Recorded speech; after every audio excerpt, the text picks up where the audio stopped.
Hello everyone. सो आज हम पढ़ने वाले हैं परचेज रिटर्न बुक के बारे में। सो इससे पहले हम सब्सिडरी बुक के बारे में इन डिटेल पढ़ चुके हैं एंड इसके टाइप्स में cash book, single column cash book, double column cash book and purchase book भी हम पढ़ चुके हैं। तो आज के वीडियो में हम देखते हैं परचेज रिटर्न बुक के बारे में in detail. So let's start. Purchase book में हम क्या रिकॉर्ड करते हैं? Credit purchase of goods.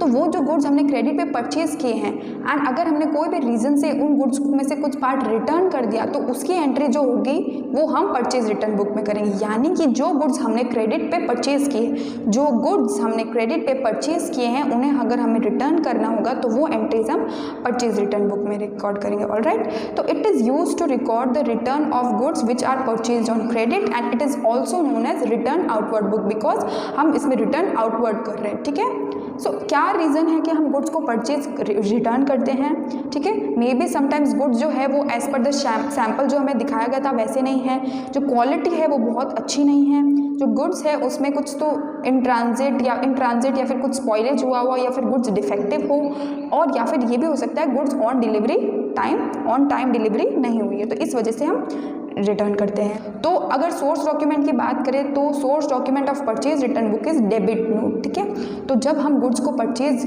Return करते हैं तो हम बनाते हैं डेबिट नोट। अब डेबिट नोट वर्ड क्यों दिया हुआ है? क्योंकि हम जब गुड्स को परचेज करते तो एंट्री करते हैं purchase account debit to creditors.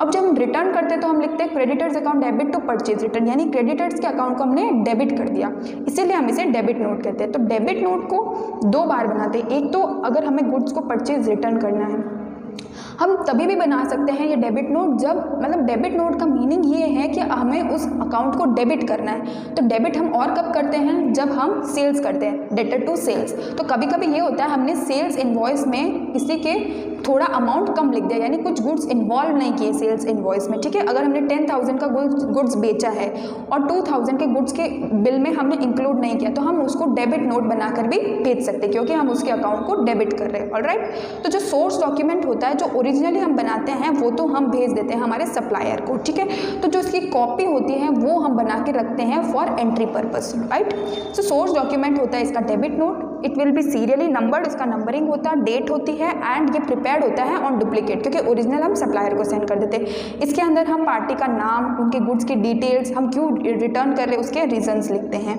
इसे हम डेबिट नोट इसलिए कहते हैं क्योंकि सप्लायर का अकाउंट डेबिट होता है जितने अमाउंट हमने परचेज रिटर्न किया है। ये तभी भी प्रिपेयर किया जाता है जब कुछ गुड्स हम ओमिट कर देते हैं to be recorded in sales invoice. तो ये हमने पढ़ लिया है। अब जब हम गुड्स परचेज करते हैं तो इनपुट जीएसटी हम डेबिट करते हैं। तो अब परचेज रिटर्न कर रहे हैं तो परचेज डेबिट होता है तो इनपुट जीएसटी हम डेबिट करते हैं, परचेज रिटर्न क्रेडिट होता है तो इनपुट जीएसटी भी हम क्रेडिट करेंगे। ऑलराइट, तो ये थी कुछ इंपॉर्टेंट चीज़ें जो हमें ध्यान में रखनी थी। अब हम पढ़ेंगे इसके फॉर्मेट के बारे में। तो फॉर्मेट ऑफ परचेज रिटर्न में भी है 10 columns. Format of purchase book, sales book, purchase return book and sales return book is almost same, सिर्फ यहाँ पे पर्टिकुलर्स में ये वाली चीज़ अलग आएगी।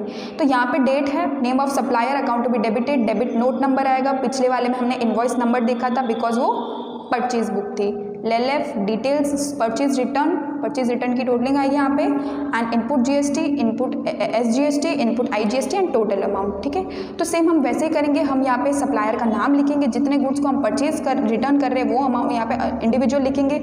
समटाइम्स हमें डायरेक्ट अमाउंट दिया जाता है तो अमाउंट लिख देंगे। उसमें से अगर हमने ट्रेड डिस्काउंट पहले हमें मिला हुआ है तो यहाँ भी हम माइनस करेंगे, फिर हम GST ऐड कर देंगे एंड टोटलिंग लिख देंगे। ठीक है, तो अगर इसकी एंट्री हम देखें तो ये जो नेट परचेज रिटर्न है वो यहाँ आएगा, CGST का अमाउंट यहाँ, SGST का अमाउंट यहाँ, IGST का यहाँ और यहाँ आएगी टोटलिंग।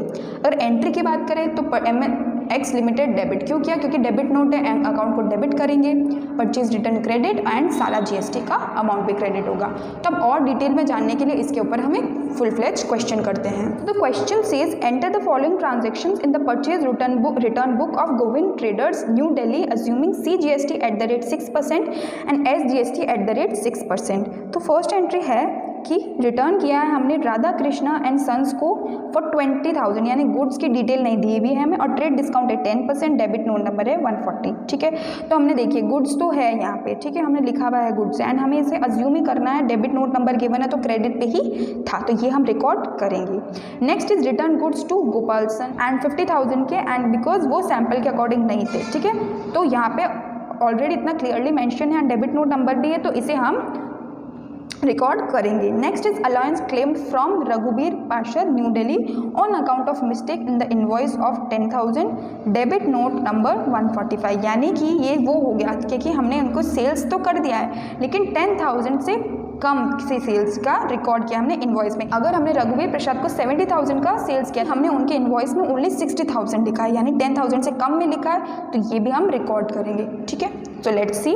सबसे पहले हम लिख देंगे books of Govind traders New Delhi, purchase return book और रिटर्न आउटवर्ड बुक, एंड ये फॉर्मेट बना देंगे। नंबर 1 एंट्री में लिख देंगे Radha Krishna and sons and debit note number, उनका अमाउंट, ट्रेड डिस्काउंट हम कर देंगे माइनस, ये आ जाएगी net purchases. Net purchase return हम यहाँ लिख देंगे, ऐड कर देंगे CGST SGST, उनका अमाउंट भी रिस्पेक्टिव कॉलम्स में लिख देंगे एंड टोटल कर देंगे, यानी हम राधा कृष्ण एंड सन्स को 20,160 का रिटर्न कर रहे हैं। Next is Gopal son New Delhi, Gopal sons को हमने 50,000 का रिटर्न किया है, 141 डेबिट नोट नंबर है, CGST SGST ऐड कर देंगे, क्यों? क्योंकि इसमें ट्रेड डिस्काउंट तो है ही नहीं, तो हम डायरेक्टली ऐड कर देंगे। तो 50,000 हो गया इनका नेट परचेज रिटर्न, ये हो गया CGST का अमाउंट, ये SGST का अमाउंट, यहाँ पे हम टोटल कर देंगे। नेक्स्ट जो रघुवीर प्रसाद का जो था इनवॉइस की मिस्टेक, वो भी हम वैसे ही लिखेंगे 10,000 का 145 डेबिट नोट नंबर एंड हम ऐड कर देंगे GST का amount 10,000 net purchase return and ये हो गया GST का अमाउंट एंड टोटलिंग हम कर देंगे। अब जो ये नेट टोटल परचेज रिटर्न है 78,000, तो एंट्री में हम कौन सा अमाउंट कहाँ लिखते हैं देखते हैं। सबसे जिनका अकाउंट हमने डेबिट किया उन सबके अकाउंट का नाम डेबिट कर देंगे।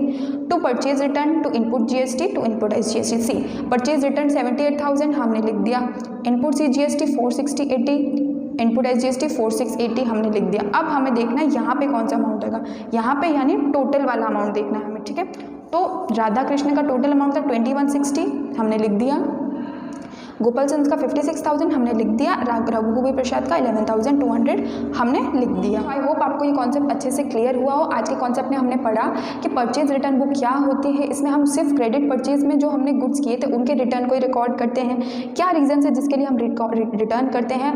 डेबिट नोट के बारे में हमने काफ़ी अच्छे से समझा एंड GST को हम क्रेडिट क्यों करते हैं and format of purchase return book and हमने इसके ऊपर एक डिटेल क्वेश्चन भी किया है। सो नेक्स्ट वीडियो में हम पढ़ेंगे सेल्स बुक के बारे में। सो तब तक के लिए keep watching, keep learning. Thank you for watching.